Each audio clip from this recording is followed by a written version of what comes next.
on social media. It was trending, and people were, so many comments. How stupid or how great it is to ensure that it collects tax from everybody that can collect Everybody. tax from, right? So that's what it's doing. So because it believes that online transactions have been growing steadily, so it just wants a share of the of that cake as well. I mean, similar to every Abuja thinking, uh, right? But for consumers, they're like, no, this some of these goods have VAT, imposed on them already as Yeah. production. Online Double channels, tax.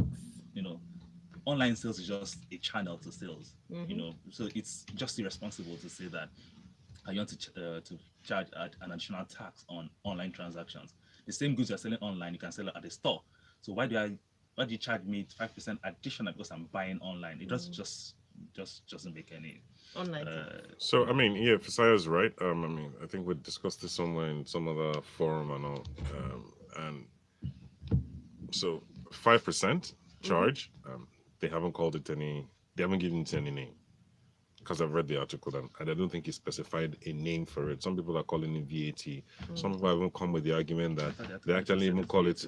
They can't know because I read the article. I didn't see it. Some people come and said they can't actually call it tax base, the tax brackets in the first Yes. instance, and stop burdening the people that are already paying taxes as well in one multiple taxation in one form or the other. It You know. doesn't make any sense, and the online e-commerce business is still struggling. Mm-hmm. That's a very fair point you've made, because a number of people were still trying to grow that part of the economy in terms of e-commerce business. There are so many challenges that business operators face on that level, and adding this to this. I read a number of comments. Some people said, I'm never going to, because I decided to stay in my house. Even these luxury tax that you decide to stay in your house But it's and still a in the luxury, luxury. yeah. So you're buying online so is issues. The world is moving forward. Many things are happening online. We have tech giants like Amazon who are doing and making a lot of money in revenue. But this, as you've So mentioned, and would and what have they generally discourage. contributed? To be fair, to be honest, I hate it. it's I'm So sorry, are you but I saying there are don't. no merits to the taxes, On e-commerce, what online? basis are the merchants not being paid? Are they not paying their taxes one way or the other? No, I'm not the government. Don't worry, Taiwo. Taiwo is looking at me like if I. All right, let's move on to our next story. But please, let's know your thoughts on this. Have you what, particularly for those who have businesses online? I'd love to hear what you think. Send your messages to 0809 Let's move away from well, this is still online. It's talking about websites of governments. So CAPS, which is the Center for International Advanced and Professional Studies, have come out with a report saying that the top ranked state government websites are, wait for this, Kaduna, Delta, and Anambra. So I don't know if anyone who's listening has visited these websites in the past few days or weeks. I'd love to hear your experiences on this. And I'm surprised some key states are not on this list in terms of their top um, websites. sorry. Remind me how much the Lagos State spent on his website again? Please, that was my exact thought. So, or allegedly spent. I had to Well, find that because we Allegedly need to spent. remind ourselves, because it's our money, taxpayers' money that Yeah. was spent to So is build that that part of the website. VAT? Is that part of what value-added tax? No, no, you can't. I mean, because I didn't even understand what some of those things mean. But realistically, I don't. I mean, to be honest, I didn't even know some of these people had websites. I'm being some states actually don't have websites. So wait for this. The Lagos State website that should break the scale. It shouldn't even be number one. It cost 78 million naira to build. well, allegedly. Okay. So and only scored 64%. Yeah. On this day. Only two made it across 70%. That was Kaduna and It's Delta. Delta State. Yeah, and Kaduna. So well, I commend the people that made this effort. CIAPS, Yes. that's the Center for International Advanced and Professional Studies.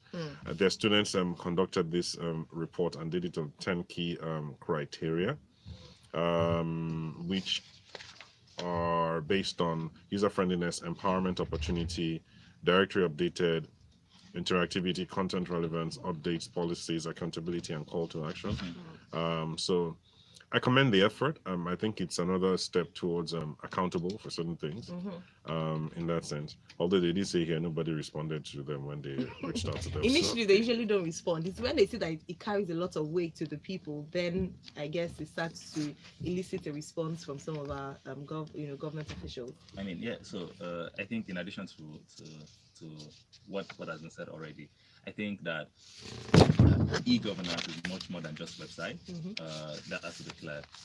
So having built a website, there is that hard work that is required of maintaining, of ensuring that it's been kept up to date.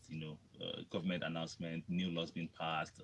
Just ensuring that everything, or probably digitalizing how government interacts with the people. So, like if tenders or bids, can be placed on their website and people can again transparently monitor how things progress. I think these are some of the key things that ensures that interaction with government is made better. But I think we should start calling people out for just this opaqueness around how government is run, and it starts from just the amount of information that we can reach about the government online, which is. I wish they'd also, I don't know if they put into consideration their social media presence as well when analyzing their online presence. The report doesn't say that, but I think we should take it one step at a time. One step at a time. All right. Yes. So we have Kene here on YouTube who's saying government really wants to kill the ease of doing business, and that's a fair point, because that's one of the big moves economically, particularly run by the vice president, ease of doing business. And so perhaps it's something they should look into. That's going back to the 5% tax on online purchases. And then he goes on further to ask, they were ranked. So in regards to the website, based on, well, we've discussed that already. We talked on the point. All right, let's move away from government websites and 5% online taxes to what's going on with MTN. So there's an opinion piece written by Mr. Victor Semota in The Guardian. So Mr. Semota is a voice of knowledge in the African tech space. And he asks the question, who is afraid of MTN? What's the gist of this article? To be honest. Be honest. Okay, so keep your honesty to yourself, right? No, I'm sure people want to listen, but let me hear you. So, then. So let me just lay the background before Taiwo's honesty shows up.